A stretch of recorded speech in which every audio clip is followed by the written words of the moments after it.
지금 방송에서 제공하는 투자 정보는 투자 판단에 대한 조언입니다. 방송에서 제공하는 주식의 가치, 가격 상승 및 가격 하락에 대해서는 방송사에서 보장하지 않습니다.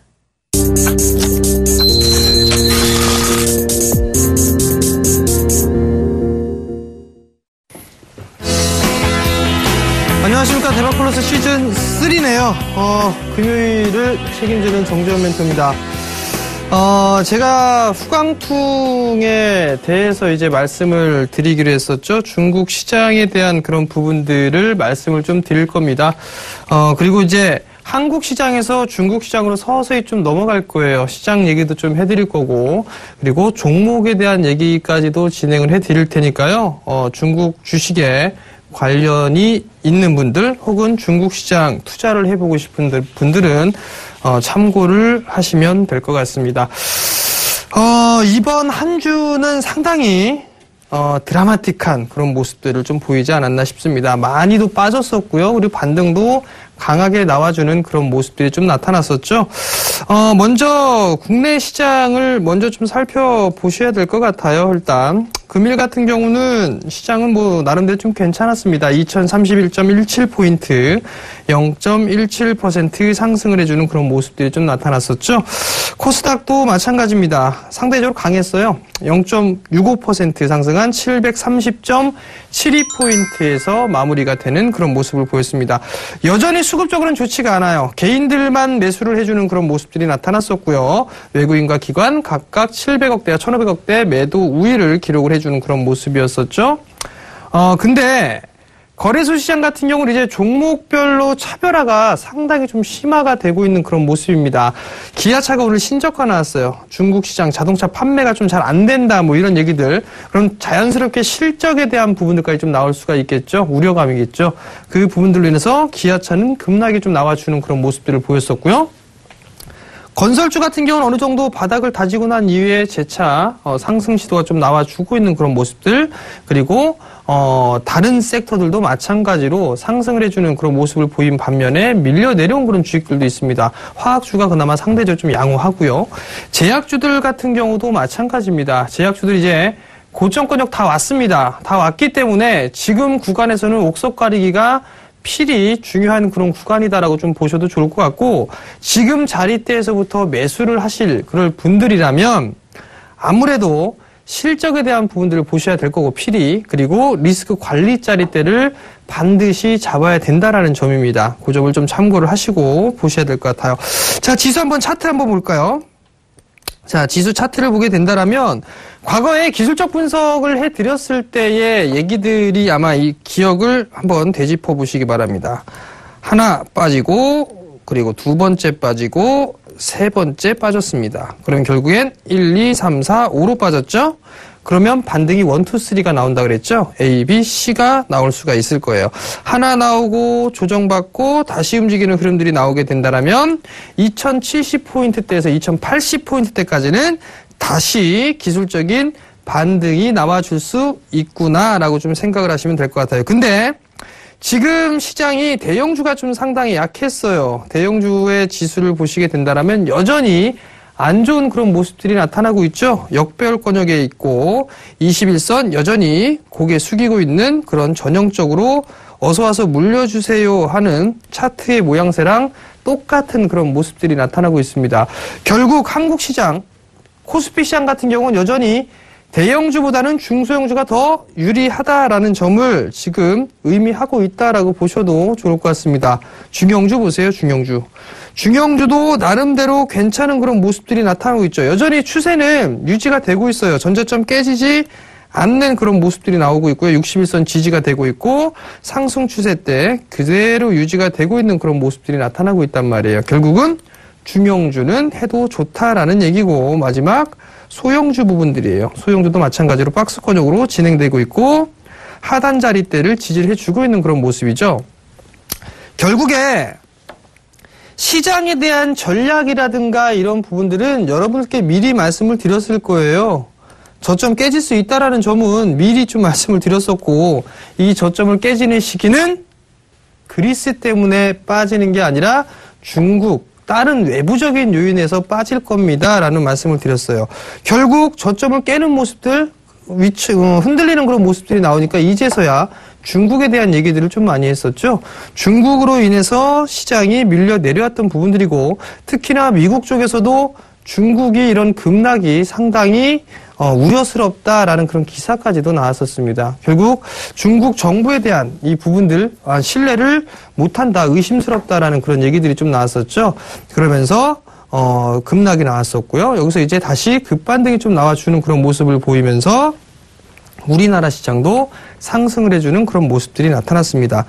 결국엔 저점을 깨지고 난 이후에 반등이 나와 있으니 이제 조심스럽게 말씀을 드립니다. 썸머 랠리의 가능성이 이제 좀 높아지지 않느냐라는 생각을 개인적으로 해봅니다.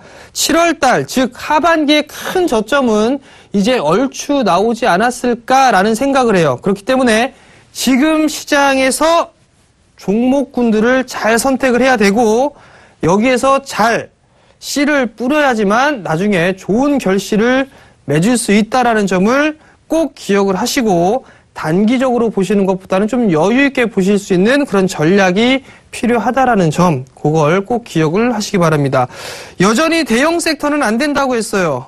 대형 섹터의 기준은 뭘로 본다 그랬죠? 환율로 보시자라는 말씀을 좀 드렸을 거예요. 환율 좀 잠깐 볼까요? 원달러 환율 같은 경우 크게 문제가 되진 않아요. 일단 아직까지는 우호적인 그런 부분들이 나타나고 있는 그런 상황들이고 엔달러를 보셔야 돼요. 엔달러를 보시게 되면 이제 밀려 내려오고 있는 그런 모습들이 보여질 겁니다. 이렇게 밀려 내려오고 있죠. 120엔을 깨는 그런 자리대, 그 120엔을 깨고 내려오게 된다라면 경기 민감주들의 흐름들이 아마도 나오지 않을까라고 좀 보여집니다. 이제 머지 않았다라고 좀 생각을 하고 있어요. 그렇기 때문에 대형주를 가지고 계신 분들, 경기 민감주를 갖고 계신 분들은 조금만 더 견뎌볼 수 있는 그런 전략이 필요하다라는 점까지 말씀을 좀 드려보도록 하겠고요. 이제는 코스닥입니다. 자, 코스닥 시장도 잠깐 한번 볼게요. 코스닥은 여전히 괜찮죠? 네, 여전히 괜찮은 그런 모습이고 많이 빠졌다가 다시 올려주는 그런 모습들이 나타났어요. 근데 거래소는 빠지고 코스닥만 올라간다라는 그 부분들은 맞지가 않다라고 말씀을 드렸습니다. 왜? 궤를 항상 같이 했습니다. 거래소 시장이 움직였을 때 코스닥도 같이 움직였고 거래소 시장이 밀려 내려왔을 때 같이 코스닥 시장도 밀려 내려왔습니다. 근데 코스닥만 가고 거래소는 못 간다라는 얘기는 다소 앞뒤가 맞지 않는 그런 얘기입니다. 그렇기 때문에 코스닥 시장 괜찮게 되면 거래소 시장도 괜찮을 것이고 그 다음 코스닥 시장이 괜찮다라면 거래소 시장도 괜찮을 거예요. 그렇기 때문에 지금 자리대에서는 어닝 시즌이죠. 어닝 시즌이기 때문에 실적이 좋은 종목군들 위주로 좀 보셔야 된다라는 점. 그리고 좀 전에 제약주들 좀 말씀을 드렸을 거예요. 제약주 한번 볼게요. 잠깐. 제약주 같은 경우는 고점권역이 다 왔다라는 얘기를 해드렸어요. 지금 제약주 관심 있게 보시는 분들이 좀 많으실 거예요. 근데 이번 주였었죠. 이번 주 2000포인트 깨지기 전날이었을 겁니다. 공개방송 해드렸었어요. 제약주가 투매가 나온 날이었었죠. 이날. 투매가 좀 나왔던 날. 그 다음 날도 마찬가지였었고, 매도를 하지 마시라는 말씀을 드렸을 거예요. 왜냐면, 가장 차트에 있어서의 기본적인 팁입니다.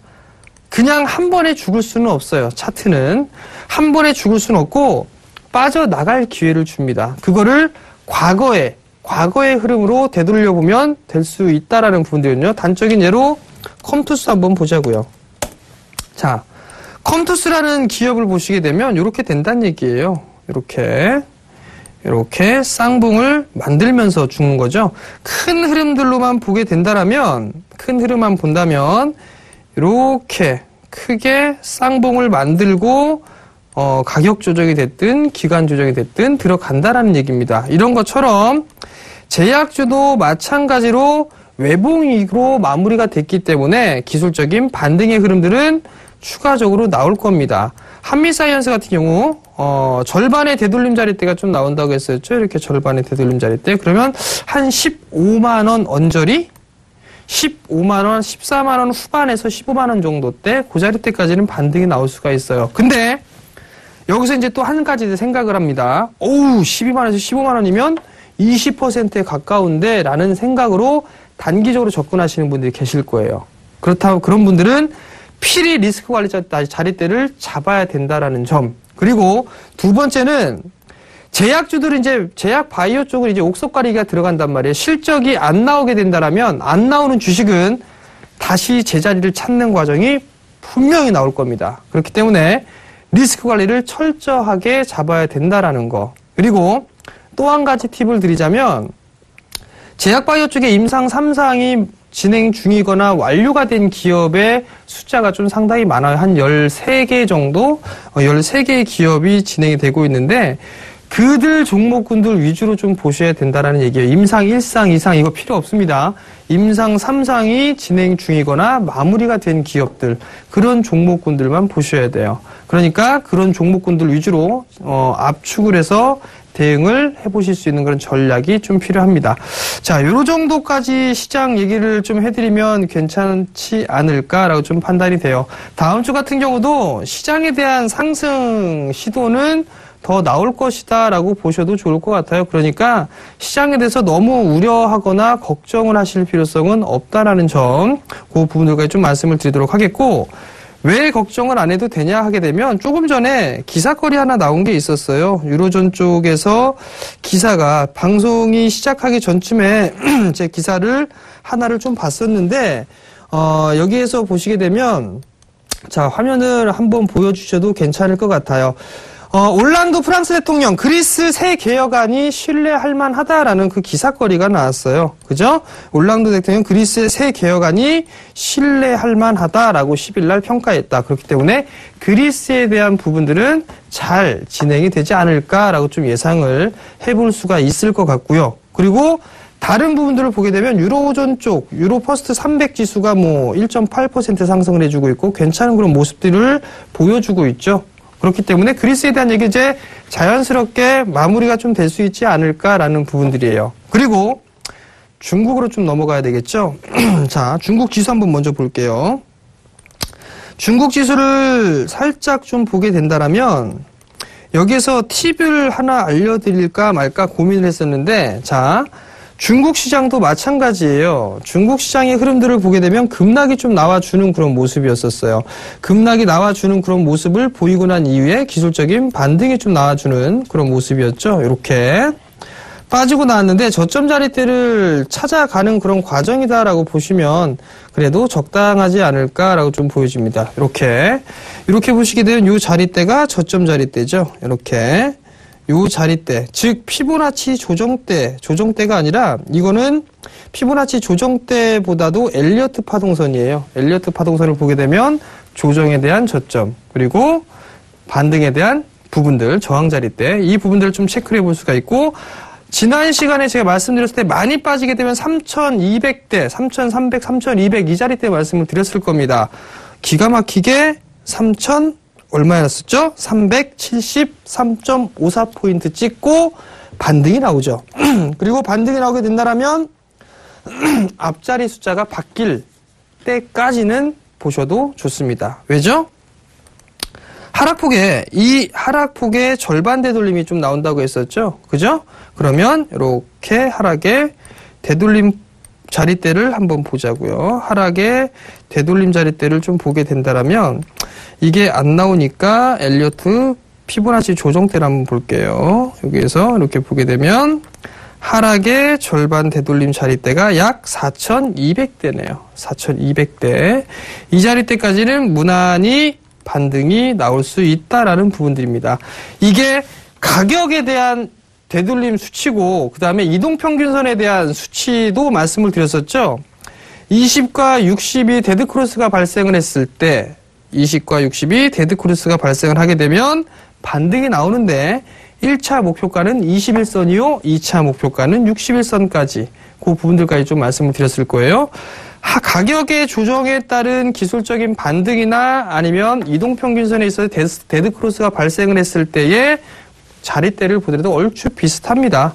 그렇기 때문에 괜찮은 그런 모습들이 나올 수가 있다라는 점, 그 부분들을 기억을 하시고 중국 주식을 가지고 계시는 분들이라면 적어도 4,200대까지는 가지고 가셔도 된다.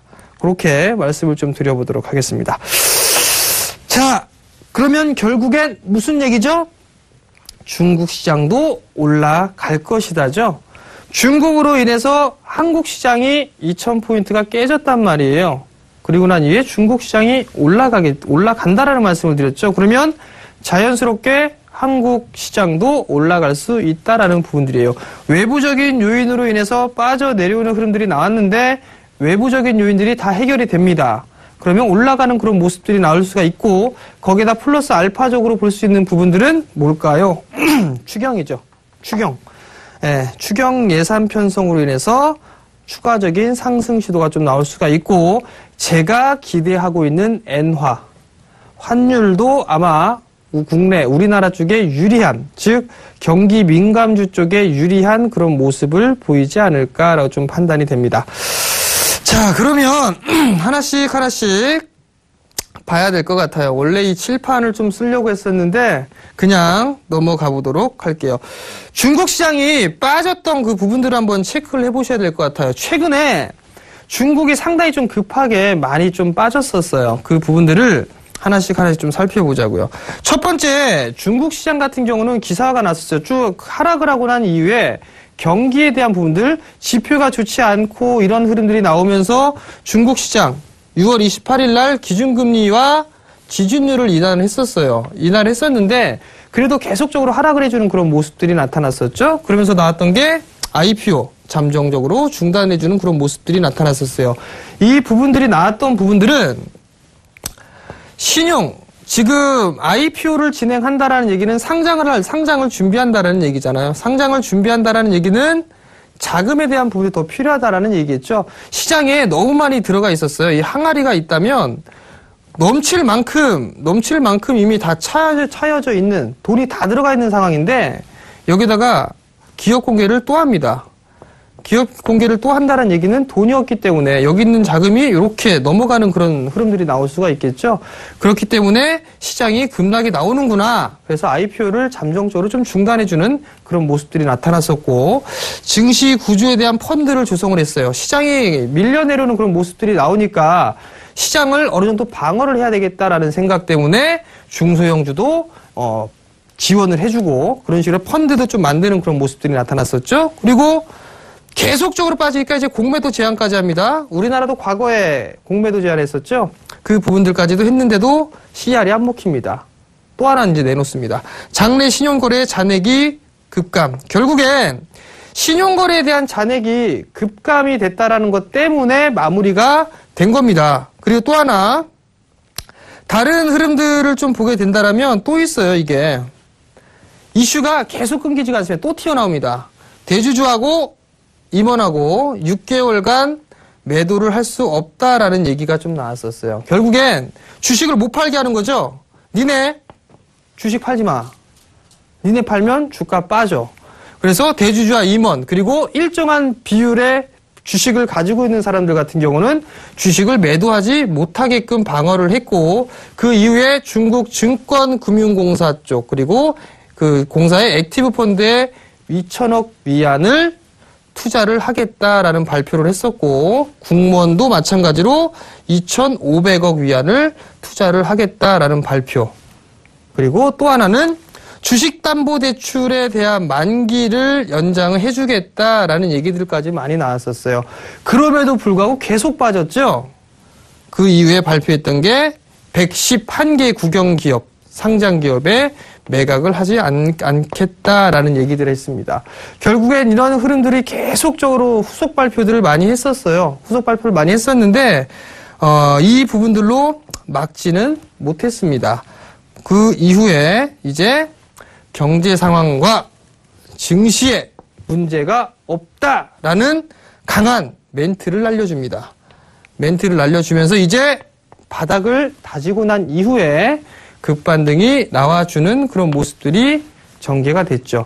결국 시진핑이 직접 나섰어요. 경제 상황하고 증시에 문제가 없다라는 얘기들을 해줬단 말이에요. 그러면서 바닥을 다지고 어제부터 급반등이 나와주는 그런 모습들이 오늘 5%가 넘는 상승 보였었죠.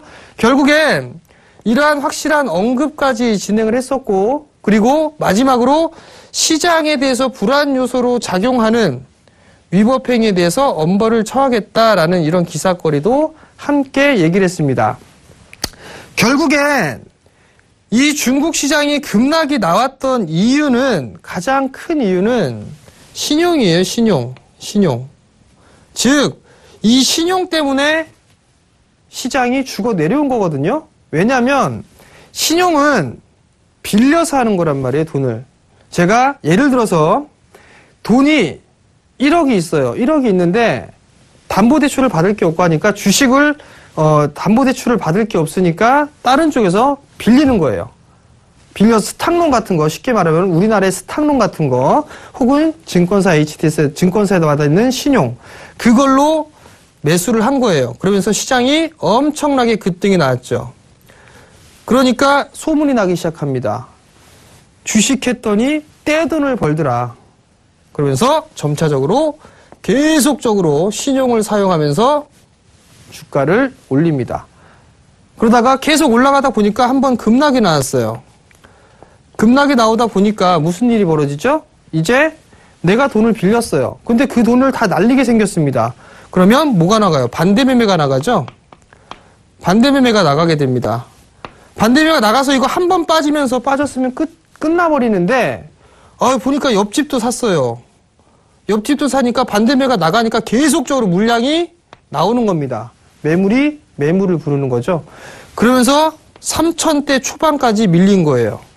그래서 3,300대까지 밀려 내려오고, 여기에다가 인간지표 딱 달아주고 난 이후, 인간지표 박PD죠.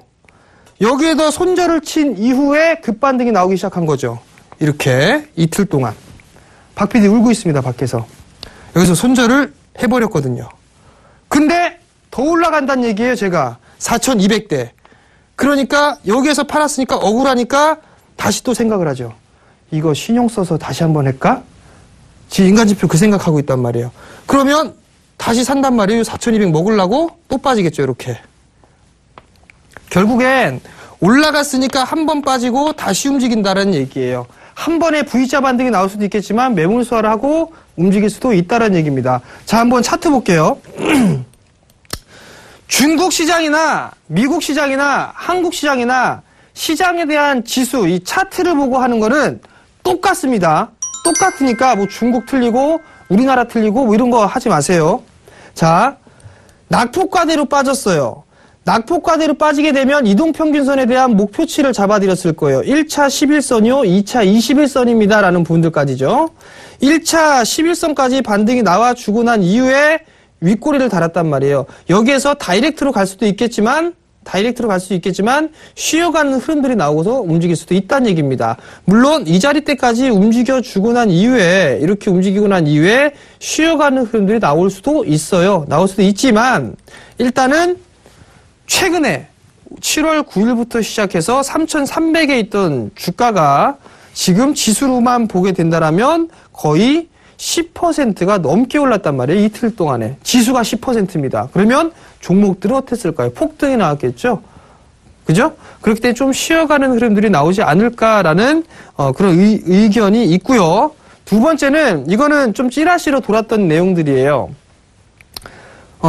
물량이 탈탈 털렸답니다. 어제부로 반대매매, 즉 반대매매가 끝났다라는 얘기가 있어요.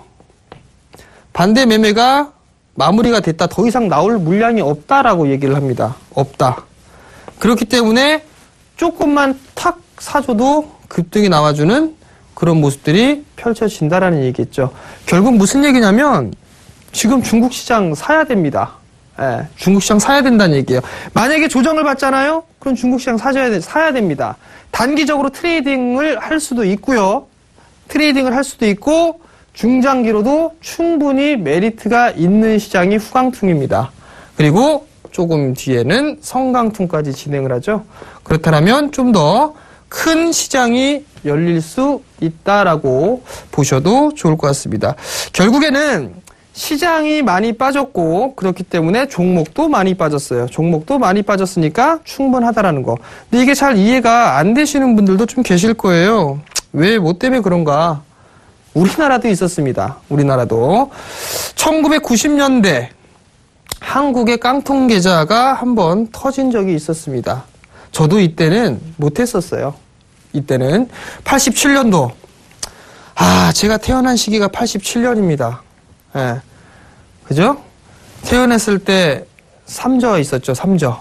삼저 호황기가 있었어요. 삼저 호황기가 나오면서 이때 사실 끌어올렸던 거는 외국인이나 기관이 아니었어요. 외국인이나 기관이 끌어올리는 게 아니라 개인들이 끌어올렸습니다. 개인들이 매수를 시작을 했었고 신용을 쓰고 스탁률을 쓰고 빚내서 투자했다는 얘기죠. 삼저 호황기 하면서 3년간 7배가 상승을 했습니다.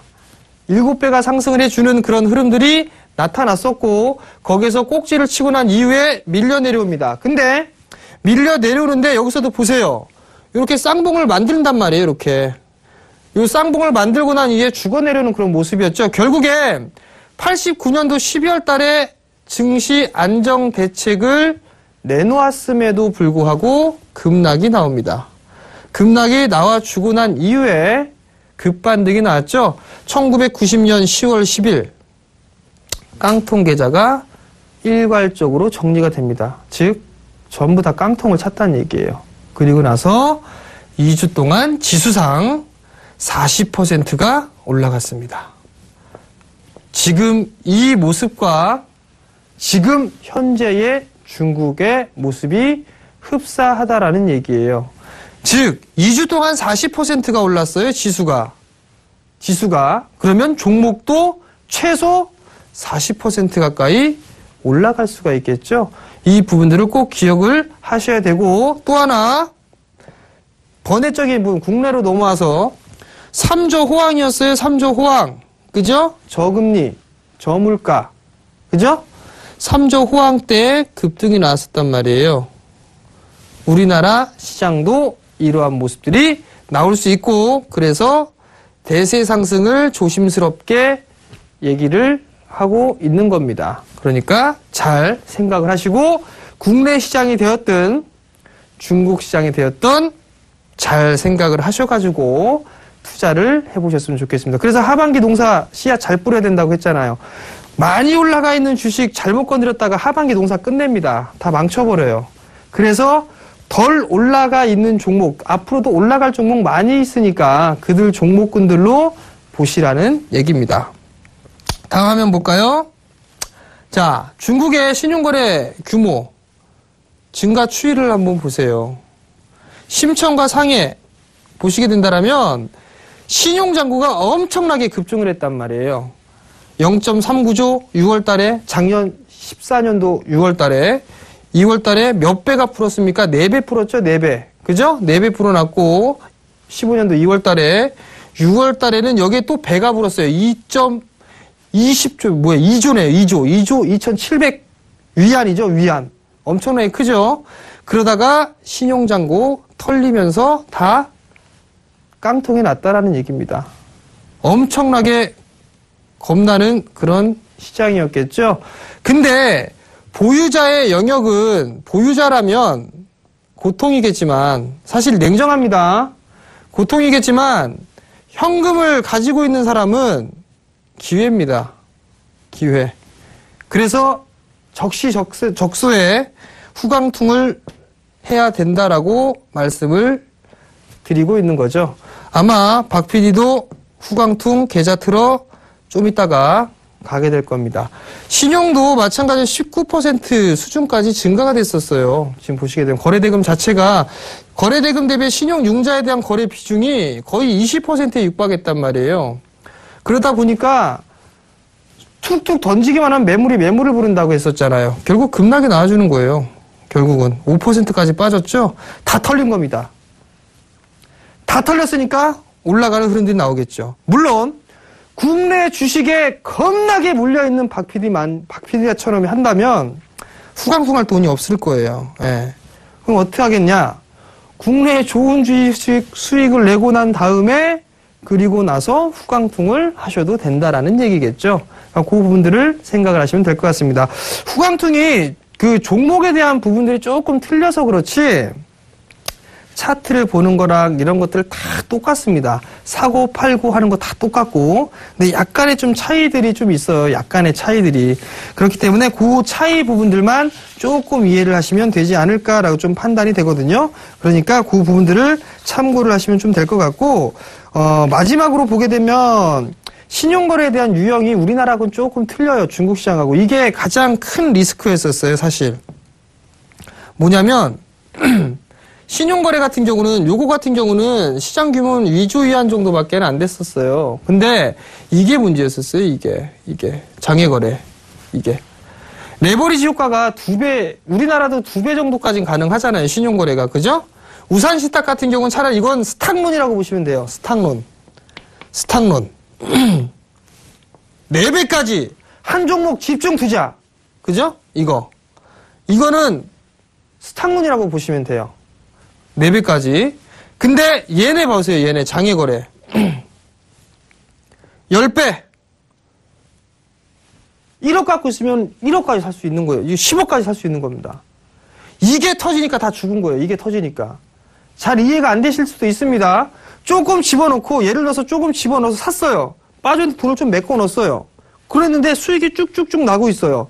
그러니까 레버리지 10배니까 1,000만 원을 갖고 있으면 1억까지 살 수 있잖아요. 그러다 보니까 수익이 나기 시작하니까 계속 그게 눈덩이처럼 불어나는 거죠. 10배가 늘어나는 거니까. 근데 빠지는 것도 마찬가지로 10배로 빠지잖아요.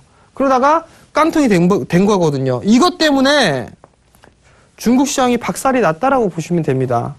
신용이 무서운 거예요. 그러니까 신용을 사용을 하지 마시고 요 부분들 때문에 중국 시장이 급락이 나왔다라고 최종적으로 이해를 하시면 될 것 같습니다. 이제 기회가 왔으니까 여러분들 이제 하셔야 될 거란 말이에요. 아시겠죠? 자, 이제 후광퉁 거래 방법부터 보도록 하겠습니다. 후광퉁은 홍콩과 중국, 상해 A지수 같이 함께 거래를 할 수가 있죠.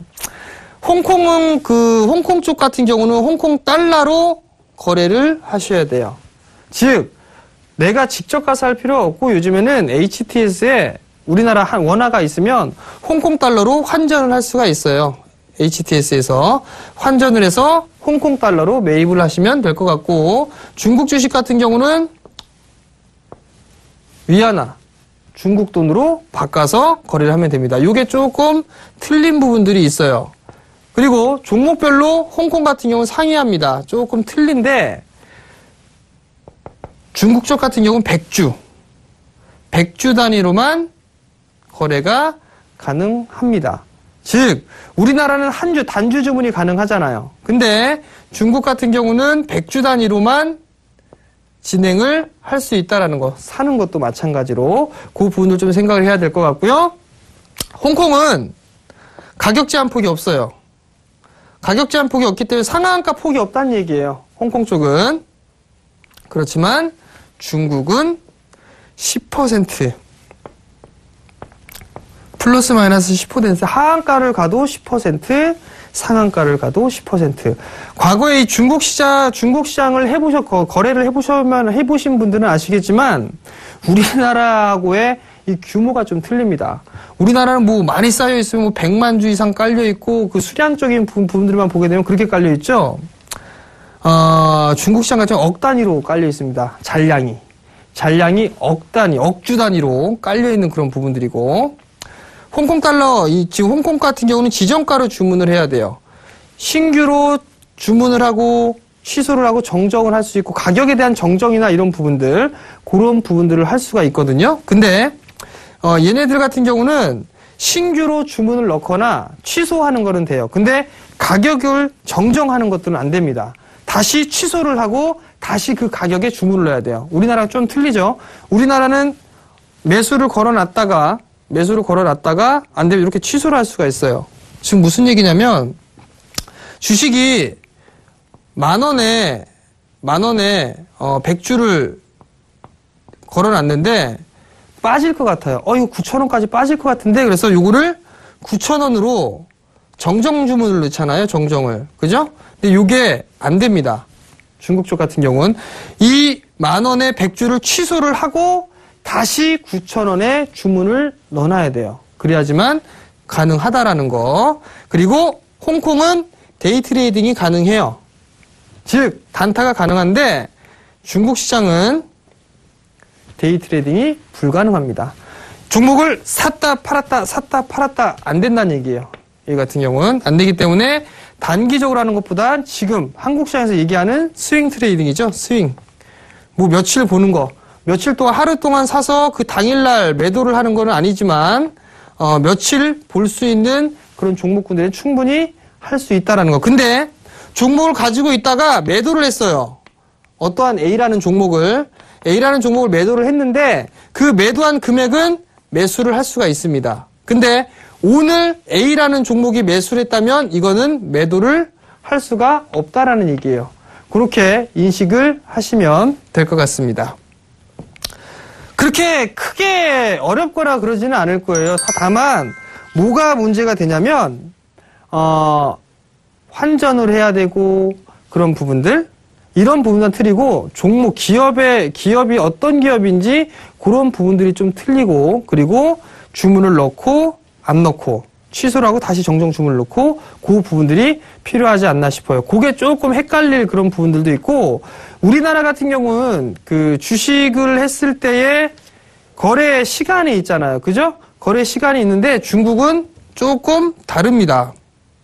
뭐가 다르냐면 홍콩 같은 경우는 10시부터 5시까지 진행을 합니다. 보시게 되면 동시효과 같은 경우는 10시부터 10시 30분까지 동시효과가 진행이 되고, 오전장은 10시 30분부터 1시까지 진행을 하고, 그 다음에 휴장이 있습니다. 1시간 동안 휴장을 가지고 난 이후에 오후장에 들어가죠. 그래서 2시에 들어가서 5시에 최종적으로 마무리가 됩니다. 홍콩 쪽이고요. 그 다음에 중국 시장 같은 경우는 10시 15분부터 4시까지 진행이 됩니다. 근데 동시효과는 10시 15분에 시작을 해서 10시 25분까지가 동시효과고, 그 이후에 30분부터 12시 반까지가 오전장이고, 그 이후에 1시간 30분을 쉽니다.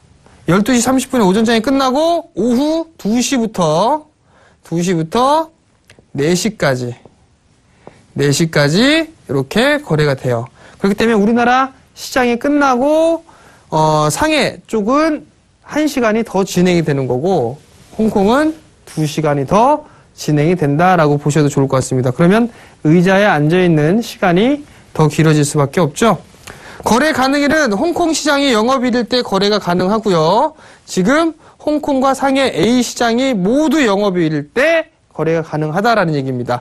한쪽만 쉬어버리게 된다라면 얘는 못한다는 얘기고, 이 친구는 중국 쪽에서 거래가 안 되더라도 얘는 할 수가 있다라는 얘기입니다. 세금 같은 경우도 일단 거래 금액의 0.1% 매도 했을 때의 재고 똑같죠, 우리나라랑. 그 다음에 상해 A지수 같은 경우는 매도 시에만 0.1%의 세금이 부과가 됩니다. 이미 계산돼서 나가죠. 그 부분들을 생각해 보시면 될 것 같고요. 또 한 부분들을 좀 살펴보게 된다면 뭐가 있냐면 다른 부분들도 있어요. 어떤 부분들이냐면 사실 이게 얘네들은 세금에 대한 부분들이 있어요. 주식 투자를 했을 때 세금에 대한 세금을 내야 됩니다. 세금을 내야 되는 이 부분들이 가장 큰 리스크가 있고, 환차익에 대한 부분들이 있죠. 환율에 의해서 수익이 더 늘어나느냐 줄어드느냐, 이 부분들로 체크를 해볼 수가 있습니다. 그렇기 때문에 그 부분들까지도 함께 생각을 해보셔야 된다는 점. 간략하게 이 정도까지가 후광퉁에 대한 부분들의 일단은 제도다라고 좀 보셔도 좋을 것 같습니다.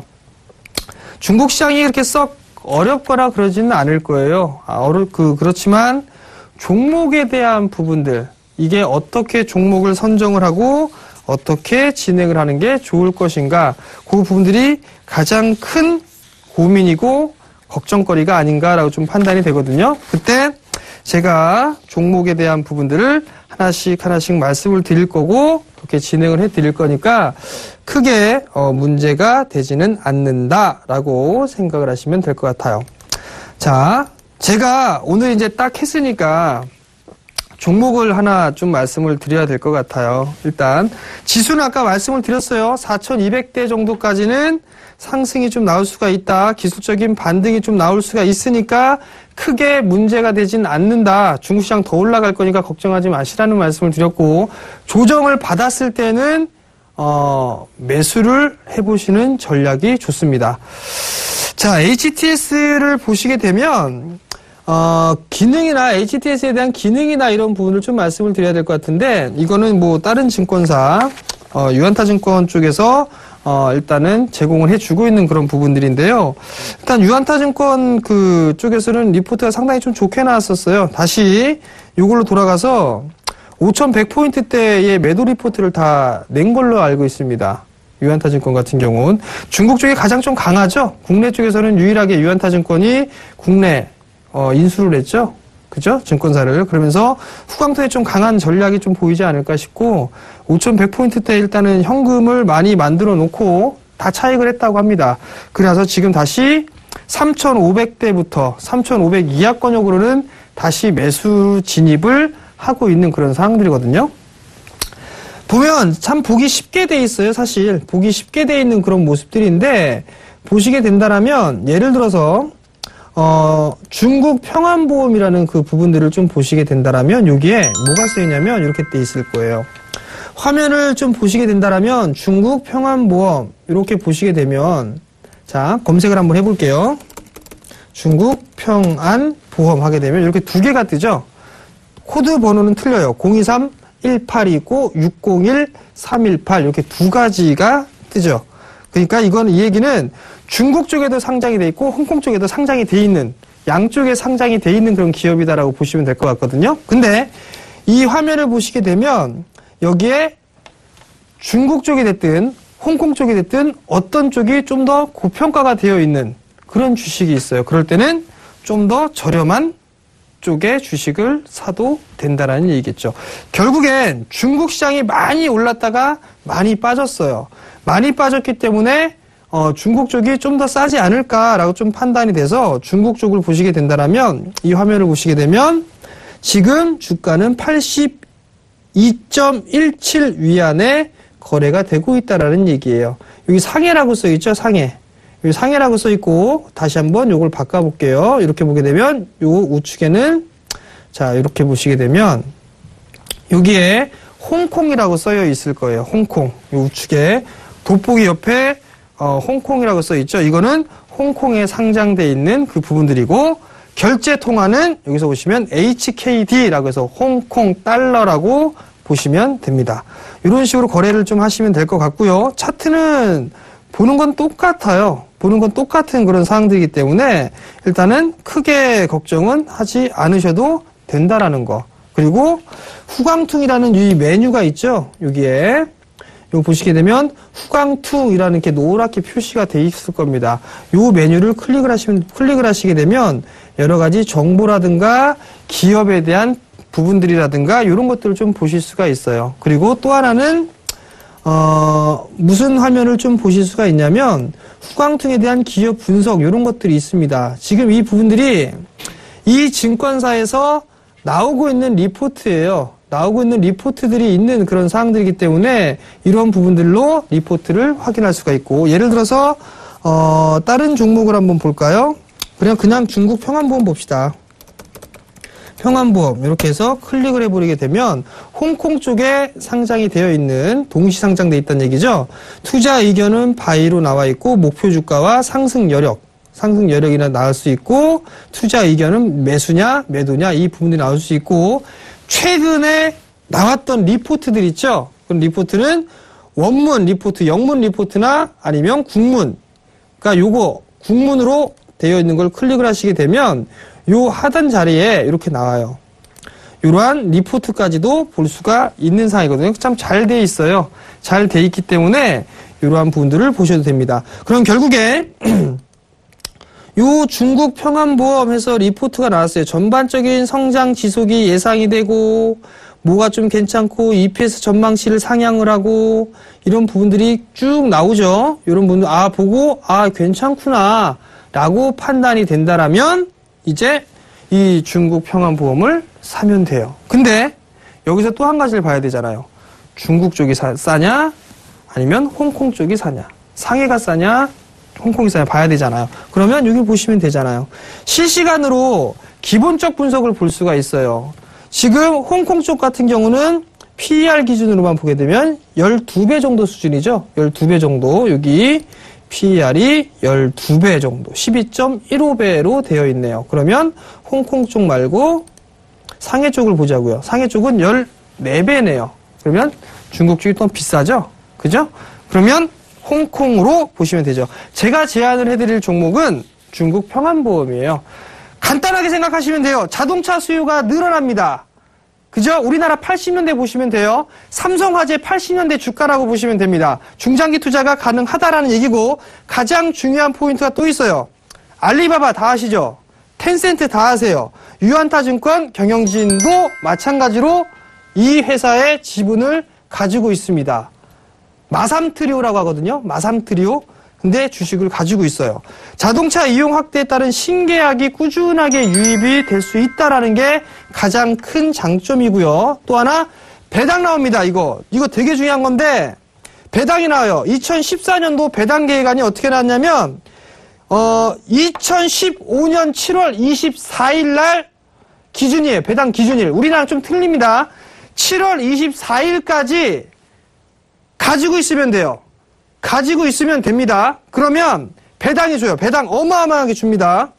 10주당 10주 배당을 줘요. 그리고 또 하나 한 주당 배당금 0.5위안까지 줍니다. 주식도 주고 돈도 줍니다. 근데 7월 24일까지는 무조건 사갖고 있어야 돼요. 7월 24일. 아직까지 시간이 남아있죠. 그러니까 관심을 가지고 보시기 바라고요.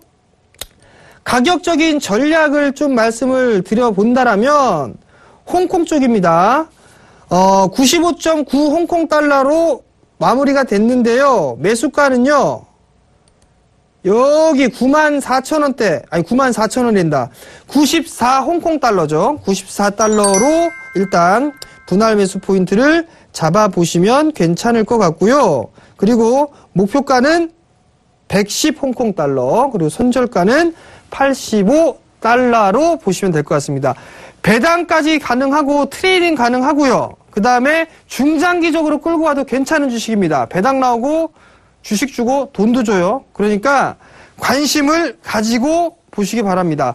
제가 지금 이게 조금 더 설명을 해드렸어야 되는데 시간이 없어서 일단 조금 그냥 넘어가도록 하겠는데 이 부분들에 있어서는 다음 주에 조금 더 보충 설명을 해드릴 거고 다음에는 또 다른 종목을 제가 준비를 했어요. 그러니까 많이 관심을 가지시고 보시기 바랍니다. 중국 시장 급락 안 나옵니다. 그러니까 크게 걱정을 하지 마시고 한국 시장 마찬가지로 급락 안 나옵니다.